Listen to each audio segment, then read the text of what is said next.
নমস্কার, আমি প্রদীপবাসী সৌদি আরব থেকে বলছি। ব্যাপার হয়েছে কি, আজকে শনিবার। তো গত 4 দিন আগে আমার এশিয়ান কাপ ফুটবল খেলার শেষ দিন গেছে আর কি। তো শেষ দিনের দিন একটা ছোট ঘটনা ঘটছে। ঘটনাটা হইলো, আমার যে মুদির ছিল এটা ছিল পাকিস্তানি আর কি। ওই খেলার মধ্যে যিনি পরিচালনা করছিল আমাদেরকে, আমরা লজিস্টিক সার্ভিস দিছি ওইখানে। তো লোকটা শিক্ষিত, লোকটা ভদ্র, কিন্তু লোকটা ভালো না। কেন ভালো না?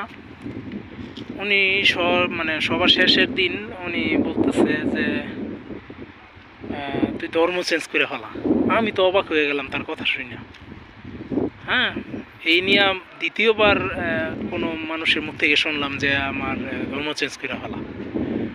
তো আমি ওনারে বললাম যে দেখেন, আমি ভালো আছি। হয় না, সুন্দর, এটা সেটা বিজেপি যত রকমের প্রশংসা আছে করলো আর কি। তো ব্যাপারটা হইলো, মানে চুলকানি থাকবই। আমি অবাক হয়ে গেলাম ওনার কথা শুনে। এরপরের থেকে ওনার সাথে আর ভালো করে কোনো কথাবার্তা কই নেই। তো বিষয়টা আপনাদের সাথে শেয়ার করলাম। হ্যাঁ, জানি না এটা কীরকম দেখা যাইতেছে, কিন্তু শেয়ার করলাম আর কি।